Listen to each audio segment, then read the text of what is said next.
Good morning, everybody. Great to see you bright and early. We're in for a fantastic day, and I hope everyone enjoyed our experience last night. Ladies and gentlemen, and a couple of folks, have a look at MEA, page 9 of the local rag. Awesome. However, we like to acknowledge as a tradition those people who are here for the first time and those people who just can't get enough of their life, basically. Good morning and welcome to the MEA National Conference 2013. I'm delighted to be here this morning to have a conversation, which these are the young people who work hard. We're operating now, I'd like to say. SCEC meetings are for information, conferences are for inspiration. It'd be very remiss if we came to Darwin and didn't talk about Asia and all the opportunities that it creates. Right now, you might be wondering about this bike here, and well, I can understand because I hate paying for parking as well, but ladies and gentlemen, please welcome and his bike, Mr. Nigel Collin. I actually took a long way. I came by from Sydney to Broken Hill and then up through basically remote Australia. And I'm amazed, I'm gobsmacked when I hit remote Australia. Everywhere you turn, there is someone somewhere doing something innovative that you've never even heard of. Why is it that in these remote areas there is so much innovation going on?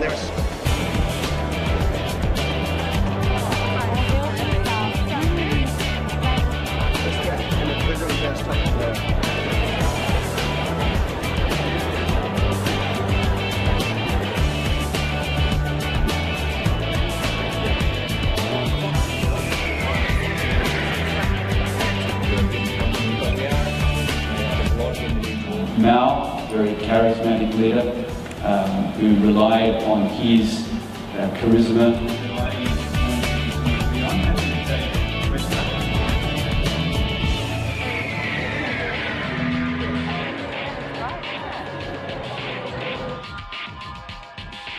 If you're travelling to Beijing, you also need to be aware of how the north of China is different, and very different, from the south of China, putting you outside your comfort zone to understand how other people are viewing the services that you're providing. 50 minutes now is just some really simple techniques.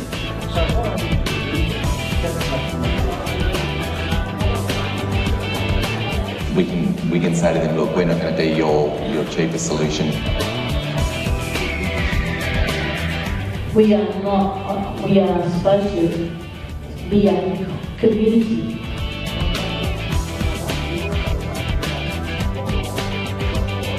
How does Darwin benefit from these, the opportunity of bringing people from this sector to town?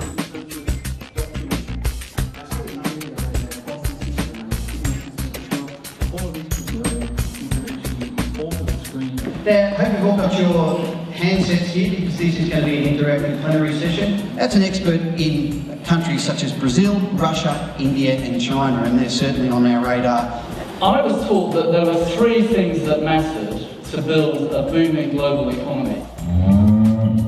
Land, people, and of course you can't get very far without capital. I don't know if you were in James's session earlier, but he talked about China is modernising.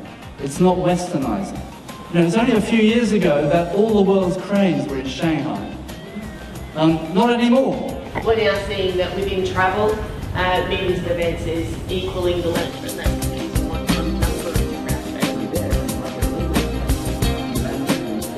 So from long-haul markets, it's becoming more and more expensive to come to this part of the world. One of the things we'll talk about. What does Tony Shepard say? He says he sees industrial relations as probably the major issue. And so long as the venue makes the decision about what the hire up is ultimately going to be charged, but the bottom line is there can be no deal struck here about what the hirer is going to be charged. There's always for meals, site inspection, so that's always happening every time in the year. Or HR team, or in the incentive department, and they are constantly on the move. They are constantly holding events overseas, they're constantly on site.